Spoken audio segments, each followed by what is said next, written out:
Fala galera, Felipe Moura aqui para trazer um pouquinho mais de conteúdo técnico para vocês. Então, vamos fazer uma discussão aqui sobre algumas das perguntas mais feitas sobre JavaScript no mundo. Então, como é que eu ia encontrar isso, né?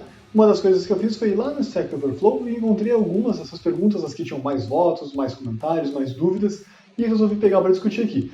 Como o assunto acaba ficando muito estendido, né, eu vou discutir pelo menos a primeira agora desse vídeo e depois a gente acaba produzindo mais vídeos. E essa primeira pergunta foi, curiosamente, como remover um item de uma array. Então o pessoal aparentemente tem muita dificuldade em cima disso e a gente vai trazer aqui então, algumas discussões sobre a resposta e também alternativas.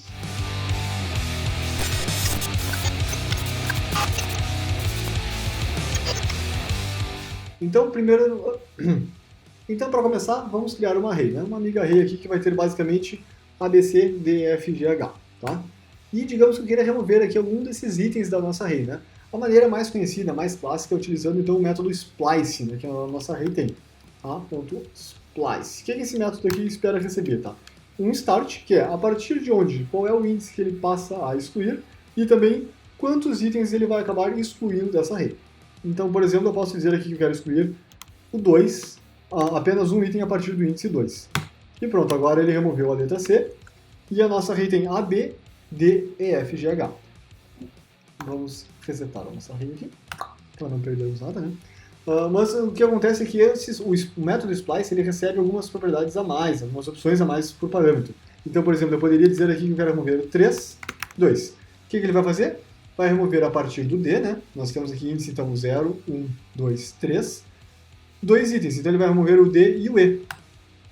Então, a partir de agora, a minha array... o autocomplete, sai. A minha array tem A, B, C, F, G, H, certo? Então a gente só tem que ter um certo cuidado na hora de utilizarmos esse método, né? Mas ele é um método realmente muito poderoso. Tem algumas vantagens e também tem algumas desvantagens nisso. Uma das desvantagens, por exemplo, é que esse método acaba utilizando com a array original, né? Então se ele estiver alterando alguma propriedade dentro daquela array ali, ela acaba sendo realmente afetada na array original. Ele não te retorna uma nova array com a alteração. Não, o que ele faz é pegar a array que já estava trabalhando mesmo e já aplica nela a alteração que tu estava querendo fazer. Outro probleminha também é que esse método ele aceita o zero e também aceita números negativos. Então, por exemplo, se eu simplesmente disser a.splice, digamos aqui 3 e mais nada, ele interpreta o nada como zero e vai remover tudo o que tiver depois do índice 3. Então, o nosso A agora é ABC. Então, tem que tomar um certo cuidado. De repente, tu acaba utilizando por engano alguma coisa assim, ou utiliza uma variável no final, né? E acaba se quebrando aí. Já no caso de números negativos, o que esse método faz é um círculo na tua array. Então ele vai ir até o final e continua dando lá do início, né? E o que acontece se tu colocar o número negativo, ele vai acabar voltando e fazendo daqui para frente. Então vamos ver aqui um exemplo. Nós temos a nossa array de novo aqui, bem firme e forte, né? E agora eu vou dizer que é o seguinte, eu quero o a.splice de menos 1, 1. Então nós vamos remover a partir do menos 1. O que vai acontecer aqui? E eu acabei de remover o último elemento. Ele foi lá no final, andou um negativo, e aí removeu um elemento, certo? Então agora o nosso A tem A, B, C, D, F, G. Ele removeu o H para nós, né? Isso aqui é muito útil, às vezes, quando tu quer fazer de propósito, mas cuidado, né? De novo, se tu recebe por parâmetro alguma coisa que tu vai utilizar nessa função, tu pode estar cometendo um erro aqui sem perceber. Portanto, a resposta mais votada lá no Stack Overflow foi uma resposta que era mais ou menos assim, ó. A nossa array.splice, a nossa array.index of o elemento da nossa array. Então, digamos que eu queria remover o D, né?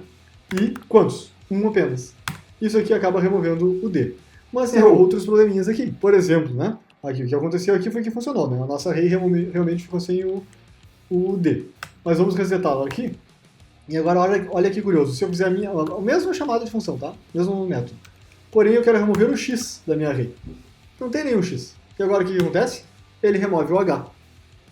Por quê? Porque, bom, quando ele não encontrou nenhum índice lá, o índice de algo que não está presente em uma array é menos 1. Lembra? Não é falso, não é zero. Zero é um índice válido.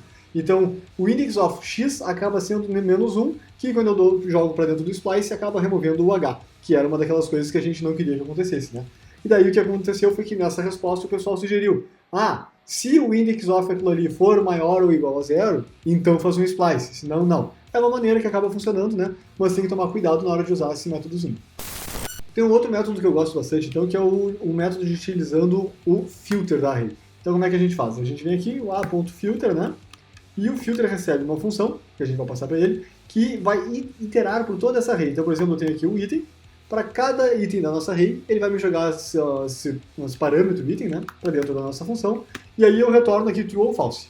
Eu posso, nota que ele vai encarar isso aqui apenas como true ou false, é um booleano, né? Então se eu retornar algum elemento que seja true, qualquer coisa que não é falsa, não é null, não é undefined, ele vai encarar como ok, e esse elemento segue então dentro da nossa array. Se não, ele vai remover esse elemento da nossa array. Então o que acontece aqui? Tudo que eu quero fazer é, se meu item ele não for igual a D, ou seja, se meu item não for igual a D, ele simplesmente vai retornar verdadeiro, e aí ele continua na nossa lista. Ou se ele for igual a D, ele acaba saindo da lista. Foi o que acabou acontecendo aqui. A desvantagem aqui é que, se tu sabe que tu só tem um elemento em toda a tua array, igual ele vai iterar ela, né? Ele vai iterar ela toda até o final. Então, digamos que eu quisesse remover o A, por exemplo, ele ia seguir toda a array até o H à procura de um segundo A que nunca ia encontrar, né? Então é uma questão de equilíbrio aqui. De repente, vai que tu quer filtrar alguma coisa que tenha mais de um, né? Uma técnica interessante também é fazer simplesmente assim, ó. Isso aqui acaba removendo todos os itens que são nulos, né, da nossa array. Aqui não tem nenhum. Mas se eu tivesse, por exemplo, se eu fizesse um a.push aqui de null, agora a minha a tem então, né, o null no final dela, o meu filter vai retornar sem ele. O filter, porque eu simplesmente estou retornando o próprio elemento que se ele é nullable, né, se ele é false, ele acaba saindo da nossa lista. Uma coisa útil aqui, em especial para quem gosta da ideia de estudar ou de trabalhar com um paradigma funcional, é que ela acaba não mexendo diretamente na tua array, como eu tinha comentado, né? O que aconteceu aqui? Se eu colocar que a minha A é de novo, então, aquela array lá, né? E aí eu utilizar o filtro que devolve ali, que está excluindo o D da nossa array, ó, o que ele retornou foi uma array sem o D. Porém, a nossa array A continua com um D lá dentro dela. A gente não mexeu nela, a gente retornou, né, uma nova array, a gente acabou criando uma nova array, né? E aí o que eu faria seria, na verdade, atribuir isso aqui, então, a uma outra array, né? Agora, então, o meu B não tem a letra D, e a minha array, primeira array lá, tem a letra D. Uma coisa que a gente tem que cuidar muito, tá? É na hora de utilizar objetos aqui, porque a gente tem que lembrar que a array de objetos é uma array de referência a objetos na memória. Então isso aqui pode ser meio perigoso. Por exemplo, a minha array aqui tem uma lista de objetos que tem, né, uma propriedade x igual a 1, 2, 3 ou 4, tá? E aí o que eu quero fazer é um filtro ali, basicamente, né? Então, por exemplo, eu posso fazer este filtro aqui. O que eu estou fazendo aqui? Eu estou pegando a minha array e dizendo, eu quero que retorne se o meu item.x não for igual a 2, tá? Então o que aconteceu foi que ele removeu aqui, ficou o x1, 3 e 4. Até aí, tudo bem. Porém, se eu simplesmente fizer isso aqui, ó, deixa eu colar aqui para praticidade, né?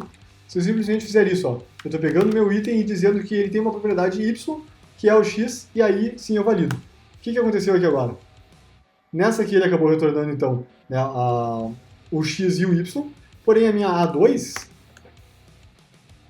também tem um y. Por quê? Porque a array tinha, na verdade, uma lista de referências na memória para objetos.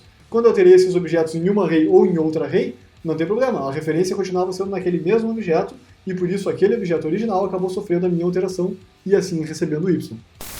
Uma outra maneira muito útil de fazer é utilizando loops, o característico for mesmo, né? Fazer um laço ali. Então, digamos que eu vou zerar a minha variável novamente, na minha A2, e digamos que eu vou ter aqui um loop, tá? Que eu vou utilizar, inclusive, o for of, que é uma coisa relativamente nova na linguagem, mas que é muito interessante. O que ele faz é um loop na nossa array, né? Para cada um dos itens que houverem na array, eu vou verificar. Se o item.x não for igual a 2, então eu vou dar um push na minha array nova, tá? Ou seja, eu estou sempre criando uma nova array, e essa nova array agora vai ter todos os itens da array anterior, excluindo, né, aquele lá que não me interessava. Então isso aqui tem várias vantagens e também algumas desvantagens. Uma das vantagens principais é a legibilidade, né? Quem olha aqui o código, mesmo quem é mais iniciante, vai olhar e vai entender o que está acontecendo ali dentro. Uma outra coisa interessante também é que a gente pode utilizar o continue ou o break. Então, por exemplo, eu poderia dizer que aqui eu quero assim, ó. Eu poderia fazer o contrário, né? Se for igual a 2, eu simplesmente vou chamar o continue.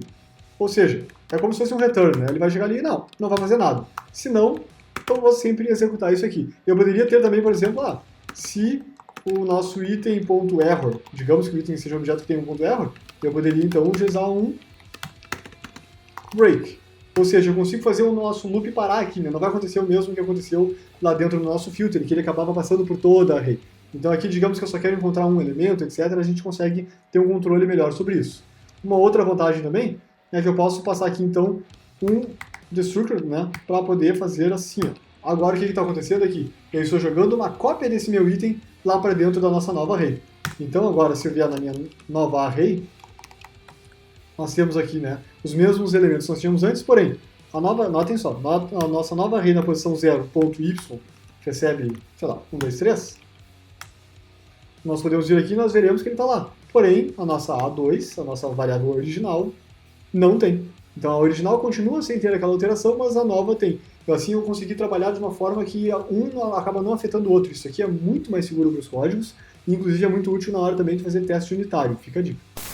E espero que tenham gostado. Vamos ver se a gente continua com essa sequência aqui, respondendo perguntas, as perguntas mais frequentes. Deixa no teu comentário aqui, dando a tua ideia, dando uma sugestão. O que é aquela coisa, aquela pulguinha atrás da tua orelha, aquela coisa que tu tem que resolver em todos os projetos que é sempre chata, ou que tem um código que tu pensa, deve ter uma maneira melhor de resolver isso aqui. Vamos discutir. Traz para a discussão também se tu tem sugestões melhores de como remover itens da array, e nos vemos em breve. Muito obrigado.